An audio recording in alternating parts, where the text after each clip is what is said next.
നമസ്കാരം. പാപം ചെയ്യാത്തവർ കല്ലെറിയട്ടെ എന്ന് അയ്യപ്പന്റെ പൊന്നുകട്ടവന്മാരെ നോക്കി കേരളത്തിലെ പൊതുജനം പറഞ്ഞാൽ ഭരിക്കുന്നവരും പ്രതിപക്ഷത്തിരിക്കുന്നവരും ഒക്കെ കയ്യും കെട്ടി തല കുനിച്ചു നിൽക്കുമെന്ന തരത്തിലാണ് കാര്യങ്ങൾ മുന്നോട്ടു പോകുന്നത്. കള്ളന്മാർക്ക് പഴയ ചൊല്ലോർത്തിട്ട് താക്കോൽ കൂട്ടം വിശ്വസിച്ച് കൊടുത്തുപോയതിന്റെ പാപഭാരം ചുമക്കുകയാണ് ഭക്തലക്ഷങ്ങൾ. കട്ടെടുത്തു എന്ന് പറഞ്ഞാൽ മാത്രം പോരാ, നക്കി തുടച്ചു വെളുപ്പിച്ചു ശബരിമല എന്ന് വേണം പറയാൻ. ആർക്കും ശബരിമല വിഷയത്തിൽ വലിയ ശുഷ്കാന്തി ഒന്നും കാണില്ല. കാരണം കട്ട മുതൽ ഒഴുകിയ കൈകൾക്ക് രാഷ്ട്രീയത്തിന്റെ അതിരുകളൊന്നുമില്ല. ഓഖിയും പ്രളയവും സുനാമിയും വന്നു പോയിട്ടും പരസ്പരം പഴിച്ചും ആരോപണം ഉയർത്തിയും രസിച്ച നേതാക്കന്മാരൊക്കെ കക്കാനെങ്കിലും ഒരുമിച്ച് നിന്നല്ലോ എന്നതോർക്കുമ്പോൾ ചിരിക്കണോ കരയണോ എന്ന് പോലും സംശയമാണ്. ശബരിമല സ്വാമി അയ്യപ്പന്റെ തിരുസന്നിധി വിശ്വാസത്തിന്റെ മാത്രമല്ല, നൈതികതയുടെയും സുതാര്യതയുടെയും കേന്ദ്രമായിരിക്കേണ്ടതായിരുന്നു.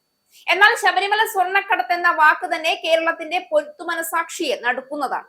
ഇപ്പോൾ ആ കേസുമായി ബന്ധപ്പെട്ട് അടൂർ പ്രകാശിനെ മൊഴിയെടുക്കാൻ വിളിക്കുമെന്ന് വരുന്ന വാർത്തകൾ ഈ വിഷയം ഒറ്റ വ്യക്തിയുടെയോ ഒറ്റ പാർട്ടിയുടെയോ പരിധിയിൽ ഒതുങ്ങുന്നില്ല എന്ന സൂചനയാണ് നൽകുന്നത്. മറിച്ച് കോൺഗ്രസും കമ്മ്യൂണിസ്റ്റും രണ്ടും ശബരിമല വിഷയത്തിൽ സംശയ നിഴലിലാണോ എന്ന ചോദ്യം ശക്തമായി ഇവിടെ ഉയരുകയാണ്.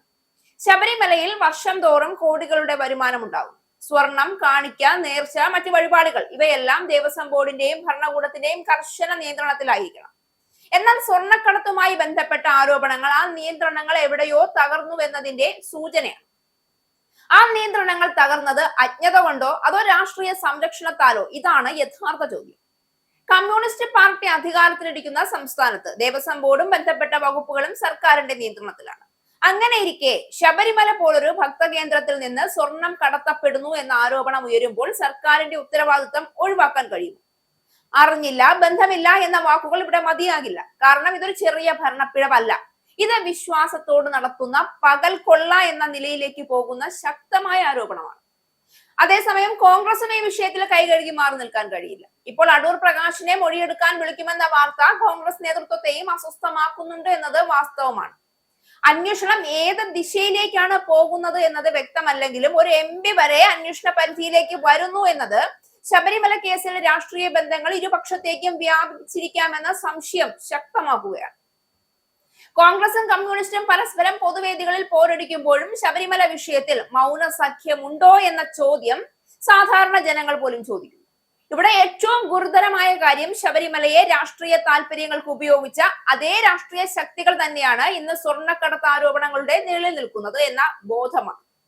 സ്ത്രീ പ്രവേശന വിഷയത്തിൽ വിശ്വാസികളെ അവഹേളിച്ചുവെന്ന ആരോപണം നേരിട്ട സർക്കാരും അതിനെ രാഷ്ട്രീയമായി മുതലെടുക്കാൻ ശ്രമിച്ച പ്രതിപക്ഷവും ഇരുവരും ഇന്ന് ശബരിമലയുടെ വിശുദ്ധിയെ സംരക്ഷിക്കുന്നതിൽ പരാജയപ്പെട്ടുവോ എന്ന സംശയം ഒഴിവാക്കാനാകില്ല. ശബരിമല കൊള്ളയടിക്കപ്പെട്ടു എന്ന വികാരം ഒരു രാഷ്ട്രീയ മുദ്രാവാക്യമല്ല. അത് സാധാരണ അയ്യപ്പ ഭക്തന്റെ ഉള്ളിലെ വേദനയാണ്. കാണിക്കയായി നൽകിയ സ്വർണം, ദേവസ്വത്തിന്റെ പേരിൽ സൂക്ഷിക്കേണ്ട സമ്പത്ത് ആരുടെയോ സ്വകാര്യ ലാഭത്തിനായി കടത്തപ്പെട്ടു എന്ന തോന്നൽ തന്നെ സാമൂഹ്യ വിശ്വാസത്തിന്റെ തകർച്ചയാണ്. ആ തകർച്ചയ്ക്ക് ഉത്തരവാദികൾ ആരാണ്? ഉദ്യോഗസ്ഥരോ, രാഷ്ട്രീയക്കാരോ, അതോ ഇരുവരും ചേർന്നുണ്ടാക്കിയ സംവിധാനമോ? അന്വേഷണം മുന്നോട്ട് പോകുമ്പോൾ ഒരു കാര്യത്തിൽ വ്യക്തത വേണം: ഇത് രാഷ്ട്രീയ പ്രതികാരത്തിന്റെ അന്വേഷണമായി മാറരുത്. ഒരാളെ രക്ഷിക്കാനും മറ്റൊരാളെ വേട്ടയാടാനുമുള്ള ആയുധമാകരുത്. കോൺഗ്രസ് ആയാലും കമ്മ്യൂണിസ്റ്റ് ആയാലും തെളിവുകൾ ആരിലേക്കാണ് വിരൽ ചൂണ്ടുന്നതെന്ന് കണ്ടില്ലെന്ന് നടിക്കുന്നത് കേരളം ഇനി അംഗീകരിക്കില്ല. ശബരിമല ഒരു പാർട്ടിയുടേതല്ല, അത് കോടിക്കണക്കിന് വിശ്വാസികളുടേതാണ്. അടൂർ പ്രകാശിനെ മൊഴിയെടുക്കാൻ വിളിക്കുന്നത് ഒരു തുടക്കം മാത്രമാണെങ്കിൽ എല്ലാ രാഷ്ട്രീയ ബന്ധങ്ങളും പുറത്തു വരണം.